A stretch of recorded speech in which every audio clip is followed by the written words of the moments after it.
Hi hello ನಮಸ್ಕಾರ. ಯಕ್ಷಗಾನ ಕರಾವಳಿ ಕರ್ನಾಟಕದ ಜಿಲ್ಲೆಗಳಲ್ಲಿ ಪ್ರಚಲಿತದಲ್ಲಿರುವ ಸಾಂಪ್ರದಾಯಿಕ ಕಲೆ.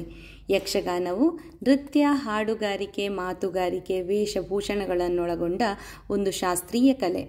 ಕರ್ನಾಟಕದ ಸಾಂಪ್ರದಾಯಿಕ ಕಲಾ ಪ್ರಕಾರಗಳಲ್ಲಿ ಅತ್ಯಂತ ವಿಭಿನ್ನ ಹಾಗೂ ಶ್ರೇಷ್ಠವಾದ ಹಾಗೇನೇ ಲಯಬದ್ಧವಾದ ನೃತ್ಯ ಸಂಭಾಷಣೆಗಳ ಸಮ್ಮಿಲನವಾದ ಯಕ್ಷಗಾನವನ್ನು ನೋಡುವುದು ಒಂದು ವಿಶಿಷ್ಟ ಅನುಭವ.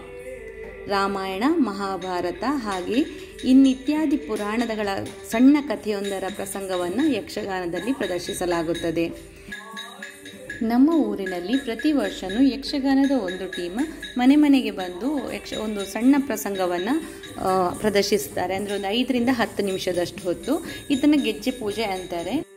ಈ ಗೆಜ್ಜೆ ಪೂಜೆಯು ನಮ್ಮ ಮನೆಗಿರೋ ಕೆಟ್ಟ ದೃಷ್ಟಿ ಅಥವಾ ನೆಗೆಟಿವ್ ಎನರ್ಜಿ ಏನೇ ಇದ್ರೂ ಅದನ್ನು ನಿವಾರಿಸಿ ನಮ್ಮ ಮನೆಗೊಂದು ಪಾಸಿಟಿವ್ ಎನರ್ಜಿಯನ್ನು ತುಂಬುತ್ತದೆ ಅನ್ನೋ ಒಂದು ಪ್ರತೀತಿ ಇದೆ.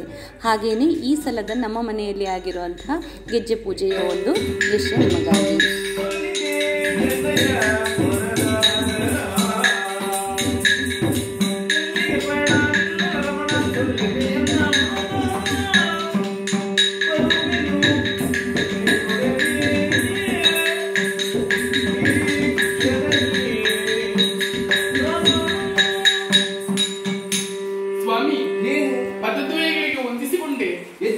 ಆಶ್ಚರ್ಯವನ್ನು ಕಂಡು ನಿಮ್ಮ ಬಳಿಗೆ ಓಡೋಡಿಕೊಂಡು ಬಂದೆ. ಏನು ಆಶ್ಚರ್ಯವನ್ನು ಗೊತ್ತಾಯಿತು. ಸತ್ಯವಾಮೆ, ತಡೆದು ನಿಲ್ಲಿಸಿದ್ದೇನೆ. ಯಾಕೆ ಗೊತ್ತುಂಟಾ? ಯಾಕೆ? ಎಲ್ಲಿಗಾದ್ರೂ ಹೋಗಬೇಕಾದ್ರೆ ಒಂದು ಮಾತು ನನ್ನಲ್ಲಿ ಹೇಳಿ ಹೋಗುವುದು. ಇನ್ನು ಮಾತ್ರ ನಿಮ್ಮಷ್ಟಕ್ಕೆ ಹೊರಟು ನಿಂತಿದ್ದೀರಾ.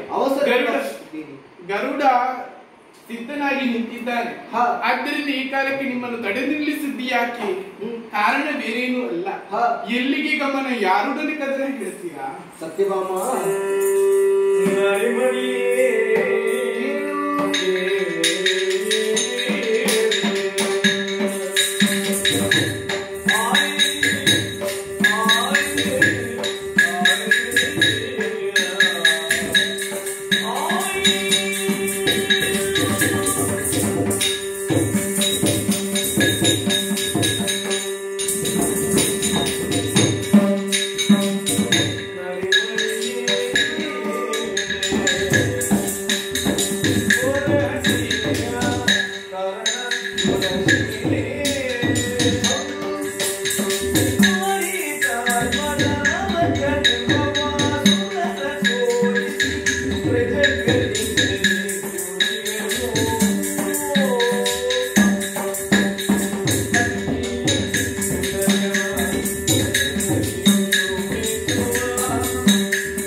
ತಡೆದು ನಿಲ್ಲಿಸಿ ಎಲ್ಲಿಗೆ ಎಂಬುದಾಗಿ ಹೇಳುತ್ತಾ ಇತ್ತು.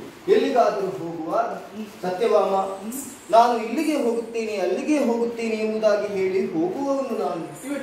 ಇಂದು ಹಾಗಲ್ಲ. ಇವತ್ತು ಅವಸರದಿಂದ ಹೊರಟು ನಿಂತಿದ್ದೇನೆ. ಹೋಗುವುದಕ್ಕೂ ಬಲವಾದಂತಹ ಕಾರಣ ಉಂಟು. ಏನು?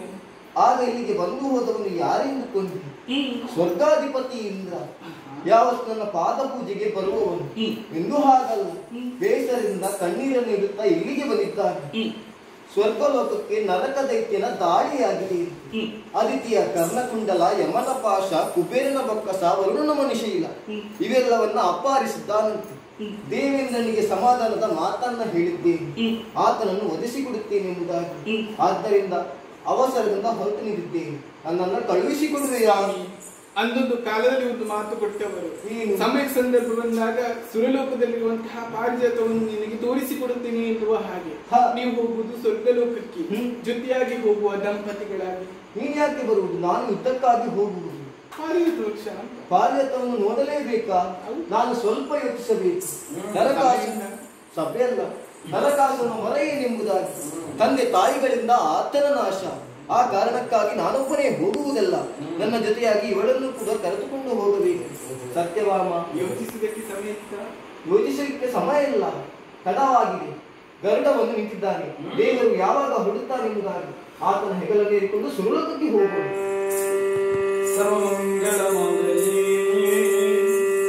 ಶಿವೇ ಸರ್ವಾರ್ಥ ಸಾಧಿಗೆ ಶರಣೇ